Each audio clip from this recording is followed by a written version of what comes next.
Olá, sejam bem-vindos. Estamos de volta no canal Palavra aqui da Vida do Homem com a última lição da Escola Bíblica Dominical, lição de número 13, que fala quando Deus restaura o justo.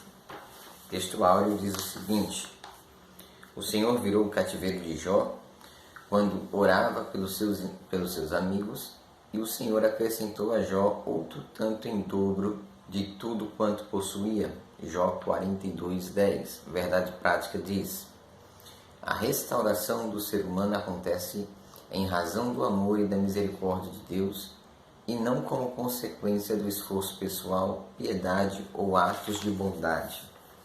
A nossa lição bíblica em classe se encontra no livro de Jó, capítulo 42, versículos do 1 ao 17, que diz assim: Então respondeu Jó ao Senhor e disse: Bem sei eu que tudo podes e nenhum dos teus pensamentos pode ser impedido. Quem é aquele, dizes tu, que sem conhecimento encobre o conselho? Por isso falei do que não entendia, coisas que para mim eram maravilhosíssimas e que eu não compreendia. Escuta-me, pois, e eu falarei. Eu te perguntarei e tu ensina-me. Como ouvi dos meus ouvidos, ouvi, mas agora te veem os meus olhos. Por isso me abomino e me arrependo no pó e na cinza. Sucedeu, pois, que acabando o Senhor de dizer a Jó aquelas palavras, o Senhor disse a Elifaz o Temanita: A minha ira se acendeu contra ti e contra os teus dois amigos, porque não disseste de mim o que era reto, como meu servo Jó. Tomai, pois, 7 bezerros e 7 carneiros, e ide ao meu servo Jó, e oferecei o holocausto por vós, e o meu servo Jó orará por vós, porque deveras a ele aceitarei, para que eu vos não trate conforme a vossa loucura, porque vós não falaste de mim o que era reto, como meu servo Jó. Então foram Elifaz o Temanita, e Bildade o Suíta, e Zofar o Naamatita, e fizeram como o Senhor lhe dissera, e o Senhor aceitou a face de Jó. O Senhor virou o cativeiro de Jó quando orava pelos seus amigos, e o Senhor acrescentou a Jó outro tanto em dobro a tudo quanto antes possuía. Então vieram a ele todos os seus irmãos e todas as suas irmãs e todos quantos antes o conheceram e comeram com ele pão em sua casa, e se condoeram dele e consolaram de todo o mal que o Senhor lhe havia enviado. A cada um deles lhe deu uma peça de dinheiro e cada um pendente de ouro. Então Deus começa a restaurar a fortuna de Jó, usando as pessoas que outrora conheceram Jó, viveram com Jó, acompanharam Jó, e cada um deu agora a ele um pingente de ouro, uma peça de ouro, um valor em dinheiro, e a riqueza de Jó começa a regressar a ele. E assim abençoou o Senhor o último estado de Jó mais do que o primeiro, porque teve 14.000 ovelhas e 7.000 camelos e 1.000 jumentos e 1.000 juntas de boi e 1.000 jumentas. Também teve 7 filhos e 3 filhas. E chamou o nome da primeira Gemina, o da segunda Késia e o da terceira Queren-Apuk. E em toda a terra não se acharam mulheres tão formosas como as filhas de Jó. E seu pai lhes deu herança entre seus irmãos, e depois disso viveu Jó 140 anos e viu os seus filhos e aos filhos de seus filhos até a 4ª geração. Então morreu Jó, velho e farto de dias. Depois disso viveu 140 anos, um bocado de tempo, né? Viveu bastante depois de passar por toda aquela situação calamitosa. Nessa última lição do ano, nós vamos observar da restauração do processo que Jó havia passado, do seu encontro com Deus, da sua intervenção para que seus amigos não sofressem conforme a sua loucura, e de como Deus usou de graça e de bondade para com Jó. No primeiro ponto, ele vai falar da humilhação de Jó. O Jó humilhado, né? Então nos capítulos 38, 39 e 40, Jó vai expor, Deus vai expor a Jó a sua onipotência em relação à criação, como Deus criou, como Deus formou, como Deus sustenta toda a criação, e se Jó pode explicar alguma coisa referente à criação de Deus, se ele tem ali condições de se mostrar sábio em algum momento, e evidentemente ele não tinha. Então no ponto 2, ele falará da reverência e submissão. Diante da assombrosa visão da criação de Deus, Jó agora exclama: bem sei eu que tudo podes. Então quando Deus fala com Jó acerca das coisas que Deus havia feito, havia formado, havia criado, Jó agora ele percebe que talvez ele deveria ter sido mais cuidadoso no seu falar quando ele falou acerca de Deus, e ele percebe que muitas coisas ele pode ter deixado a desejar quando ele se depara com a grandeza de Deus no momento da criação, no momento da formação de todos os seres criados. No ponto 3, uma experiência viva com Deus, né? Então a postura de Jó diante de Deus agora ela muda. Por quê?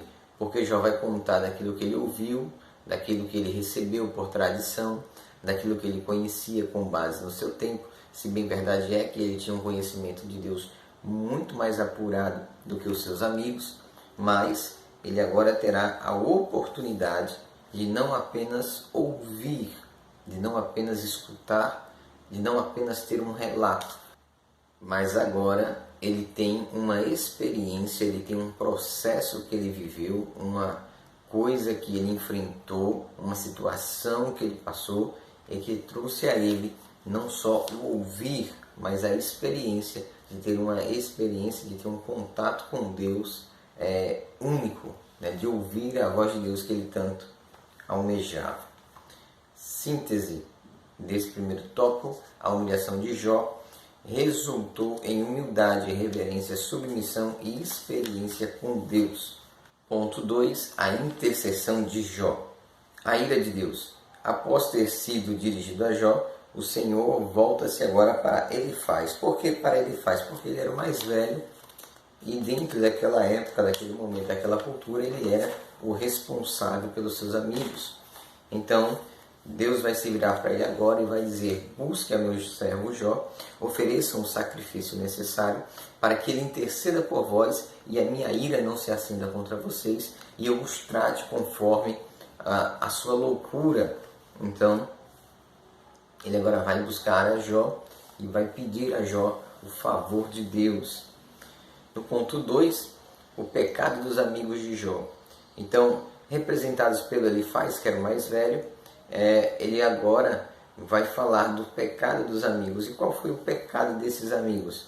Foi de falar de Deus de uma maneira supérflua, de uma maneira muito superficial, e trazer a Jó uma ideia de um Deus que na verdade não era aquilo que eles pregavam.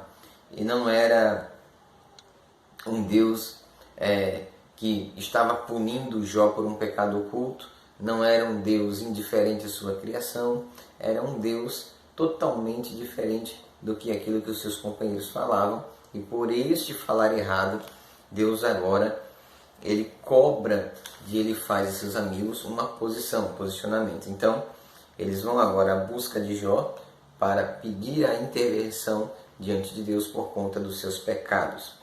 E aí nós teremos na sequência a oração de Jó.